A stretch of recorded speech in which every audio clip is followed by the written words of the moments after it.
for severe weather, as well as for the Clinton Power Station. We also have a direct link to the National Weather Service for watches or warnings to air immediately when they're issued. Keep yourself and your family safe by tuning into the WHOW platforms on AM, FM, or streamed online, as well as on WEZC 95.9 FM. From the Hart Media Group newsroom and DeWittDailyNews.com, I'm Ben Hubbard with this expanded morning newscast.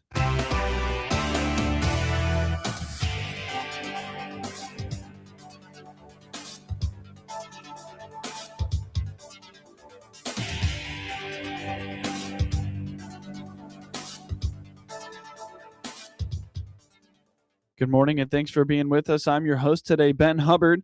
You're listening to the WHOW Morning Show. On Friday, February 27th, 2026 at approximately 5:29 p.m., Clinton Police, Clinton Fire, and DeWitt County EMS responded to the report of a pedestrian being struck by a motor vehicle at the intersection of Illinois Route 54 and Illini Drive. Upon arrival, the investigation revealed that a 2011 GMC Canyon was traveling westbound on Illinois Route 54, approaching the intersection of Illini Drive. The driver of the pickup truck reported being blinded by the setting sun and unable to determine the color of the traffic signal upon approach of the intersection, slowing to a near stop. Upon closer approach, both the driver of the truck and an eastbound traveling witness confirmed that the eastbound-westbound signal light was green, and the driver proceeded to accelerate into the intersection, at which time a southbound walking pedestrian was struck by the front driver's side of the westbound truck. It is noted that the sidewalks and crosswalks for said intersection are on the west and south sides of the intersection, and the pedestrian was crossing on the east side of the intersection where no crosswalk or pedestrian signal was present. The pedestrian was identified as a 79-year-old Clinton woman who was alert and conscious upon arrival and transported via ambulance and ultimately helicopter to Carle Hospital in Champaign with serious injuries. The names of the involved parties are being withheld at this time. Clinton police were assisted in the investigation by the Illinois State Police Traffic Crash Reconstruction Unit. The Neighborhood Care Center had an eventful 2025, which is setting them up for success in 2026. On the WHOW Morning Show Monday, Mandy Reese told the Hart Media Group that some nice surprises, highlighted by Meta and Constellation's pledge of $45,000, have allowed them to begin dreaming about where they can grow. She adds that they put a focus on non-monetary donations last year.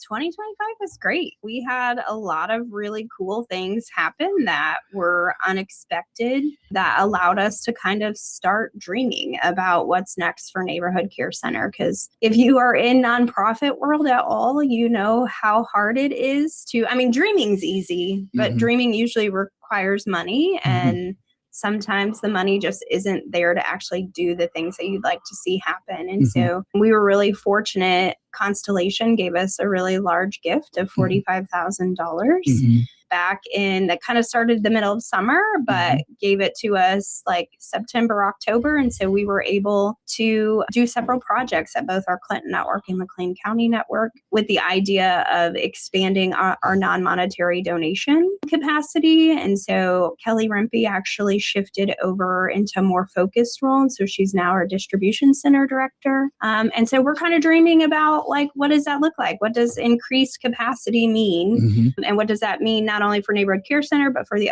other organizations in our community that we can partner with? So it's just really cool. Cody Monkman feels that the donations made in 2025, especially in the second half of the year, were mind-blowing. He notes that it has been since before the pandemic that the Neighborhood Care Center has been in as good a financial state as it is now. Well, hearing Mandy talk and share a little bit more, I was like, yeah, 2025 was the second half of 2025 was a big mind-blowing half a year because of Constellation's investment, the surprise of the angel donor, and really since the COVID shutdown, we have not been in a season of dreaming what's next. It's just trying to maintain status quo and in regards to the organizational side of the care center. And so, yeah, I mean, the second half of last year, it started off with Constellation. They kind of gave us a reason to start thinking about what does it look like for us to leverage the care center network for the sake of not, I feel like we serve local families in DeWitt County and Maroa and McLean County pretty well. I think this increased capacity, part of that is how can we serve other social clubs, other nonprofits?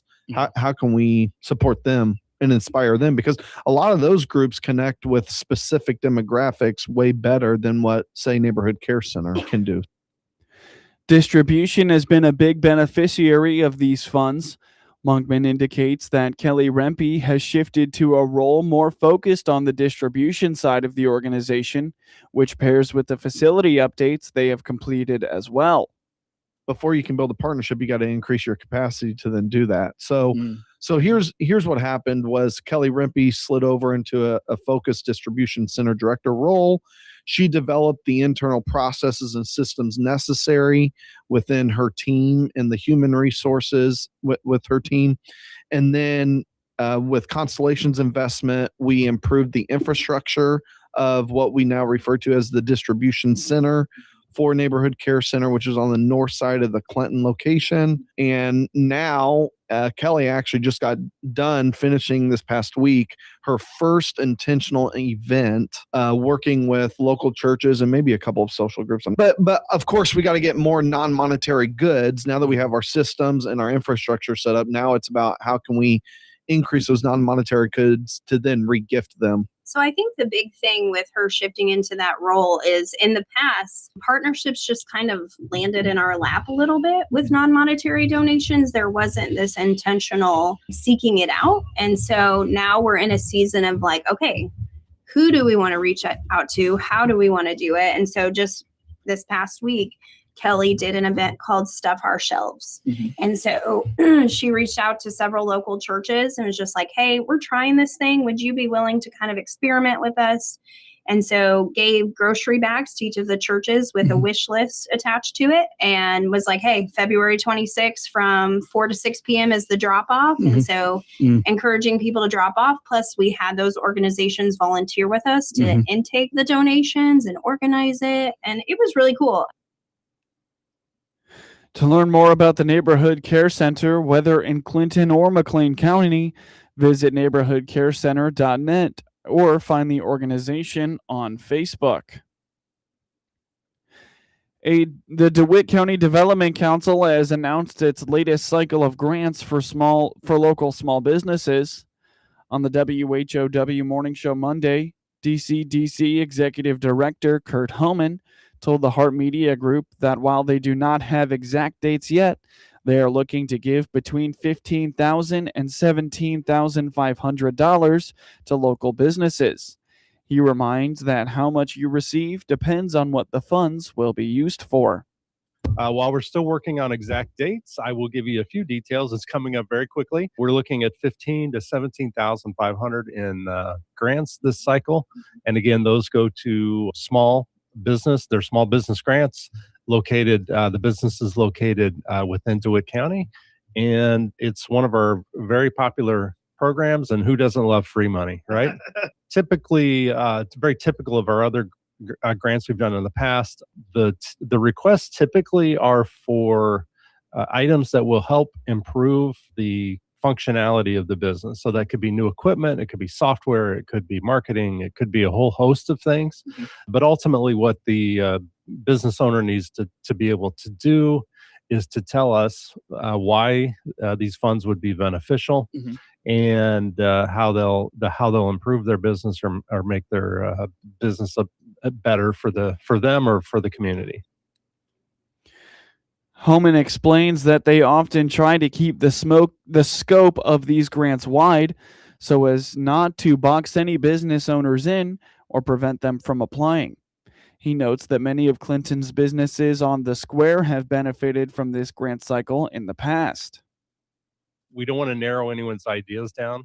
So if there's a business out there that gosh, if this would occur, then I could really do this. So we just don't want to take that away. Certainly upgrades, certainly those things are eligible for sure, but we don't want to limit we don't want to limit their request for needs. Here in Clinton, there's been a lot of business awards to the downtown area, and those would include some flooring, some electrical work, equipment purchases. But I can go through Sheer Paradise was gold standard barbershop. Sweet Maze was one of our recipients. I could just go down the square. There's probably 6 to 8 downtown businesses that have received some funds. Again, we can move over to Farmer City. The laundromat has gotten some new equipment there. There's a spa, hair place and spa that got a washer and dryer to assist them, and multiple things. Learn more at dcdc-illinois.net. Get news anytime at DeWittDailyNews.com. I'm Ben Lowers, and I'm running for DeWitt County Sheriff. Clinton isn't just where I work, it's the community that raised me. For 25 years with the Clinton Police Department, I've lived, worked, volunteered, and served alongside you and listened to your concerns. I'm running for sheriff because I believe DeWitt County deserves a leader who is deeply invested in our future. An experienced leader who balances a passion for proactive crime enforcement, embraces a supportive atmosphere, and who leads from the front and shoulder to shoulder with his team and the citizens he serves. I'm Ben Lowers, and I'm asking for your vote on March 17th. Paid for by citizens to elect Ben Lowers. You wouldn't shave half your face. Oh no. Or chop down half a tree. So why leave weeds half finished? Cairo herbicide from Corteva Agriscience delivers complete control with a novel triple action premix formula, the ultimate application flexibility, and season-long protection against tough weeds. Cairo herbicide, going all the way is the only way. Visit corteva.us/complete. The WHOW Morning Show is now video streamed live on the WHOW WEZC DeWittDailyNews.com Facebook page and on the new WHOW TV YouTube channel. Watch morning show host Seth Lawrence interview guests live, as well as watch archived video podcasts of any interview you missed. Whether on Facebook or YouTube, we're providing 2 more ways that Central Illinois' local news station, WHOW, delivers compelling content for you. WHOW is Central Illinois' ag station, and that includes providing farmers information on how the commodity markets close each day and week. I'm Todd Gleason from Illinois Public Media, University of Illinois Extension, inviting you to hear the daily closing market report weekday afternoons at 5:06, and on Saturdays, tune in for Commodity Week with a review of the week's markets at 8:30 in the morning, all on WHOW AM, FM, and streamed online. From the Hart Media Group Sports Desk, IL Sportswire, and DeWittDailyNews.com, I'm Ben Hubbard with this local sports report. In high school boys basketball sectional semifinal matchups tonight, the second-seeded Tremont takes on 9th-seed Illini Bluffs at Monmouth United at 6 p.m., while top-seeded Tuscola plays 3-seed Altamont at Meridian at 7 p.m. Top-seeded Leroy plays 6th seed Champaign St. Thomas More at Danville Schlarman at 7 p.m. In Class 2A, top-seeded Teutopolis plays 2nd seed Warrensburg Latham at Monticello at 6:30 p.m., while the 1st seed Quincy Notre Dame plays 2-seed Roxana at Pleasant Plains at 7 p.m. 1st seed Peoria Manual takes on 2-seed Riverdale at IVC at 8 p.m. In Class 3A, top-seeded Decatur MacArthur will play the 2-seed Champaign Centennial at Mahomet Seymour at 7 p.m. And in Class 4A, the 1st seed Normal Community will play 3-seed Richwoods at Rock Island at 7:30 p.m. In high school girls basketball, Super Sectional Championship scores from last night. In Class 1A, 1st seed Mount Pulaski Lady Hilltoppers beat the 2-seed Edwards County Lady Lions 48-38. First seeded DMAC Lady Chiefs also beat the 3 seed Weathersfield Lady Flying Geese 45-43. In Class 2A action, the number 2 seed Breeze Central Lady Cougars beat the 2 seed Teutopolis Lady Shoes 46-33, while the top seeded Pleasant Plains Lady Cardinals took down the 1 seed Tri-Valley Lady Vikings 54-37. In Class 3A, the 1 seed Chatham Glenwood Lady Titans beat the top seeded Decatur MacArthur Lady Generals 62-35, while the 1 seed Washington Lady Panthers beat top seeded Providence Lady Celtics 73-47. The Edmonton Oilers are fortifying their defense ahead of the NHL trade deadline as they look to make another deep run in the playoffs. The back-to-back Western Conference champions on Monday acquired dependable defenseman Connor Murphy from the Chicago Blackhawks for a 2028 second-round pick. Chicago is retaining half of Murphy's $4.4 million salary as a part of the deal finalized 93 hours before the deadline on Friday. Murphy, who turns 33 on March 26th, is a reliable defender who should slot in on the blue line in the third pair. He's averaging 16 and a half minutes of ice time through 60 games with the Blackhawks this season, his 13th overall and 12th full one since making his debut in 2013. He leads Chicago with 87 blocked shots. Oilers general manager Stan Bowman has a long history with Murphy. He was general manager of the Blackhawks when they acquired Murphy from Arizona in 2017, and Bowman also signed Murphy's current $17.6 million four-year contract that expires on June 30th. To make room for Murphy, the Oilers sent forward Andrew Magnapane and the defenseman Alec Regula to Bakersfield of the American Hockey League after they cleared waivers. Matthias Janmark went on long-term injured reserve. Cam Achord is taking over as the Green Bay Packers special teams coordinator after spending the last 2 seasons working with the New York Giants. Packers coach Matt LaFleur announced on Friday the hiring of Achord, who had been the Giants' assistant special teams coach from 2024 to 2025. Achord also was the New England Patriots special teams coordinator from 2020 to 2023. The Packers were seeking a new special teams coordinator after announcing on February 17th that Rich Bisaccia was stepping down and ending his 4-year tenure in that role.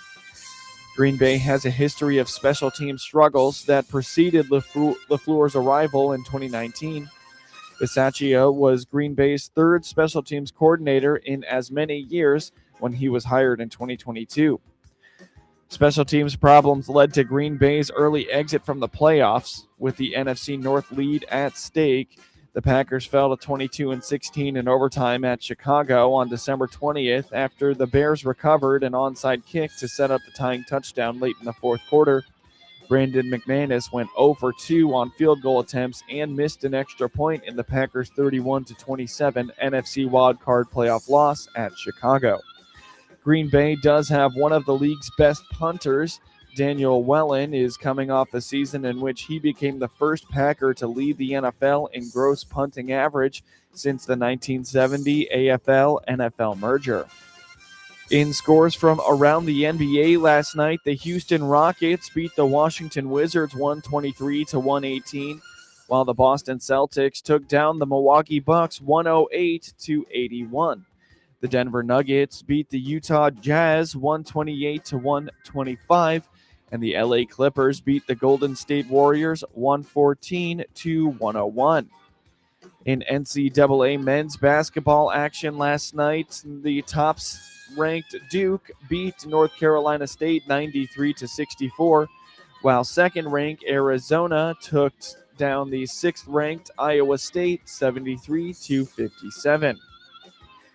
In NHL scores from last night, the Detroit Red Wings beat the Nashville Predators 4-2, while the Columbus Blue Jackets beat the New York Rangers 5-4 in overtime.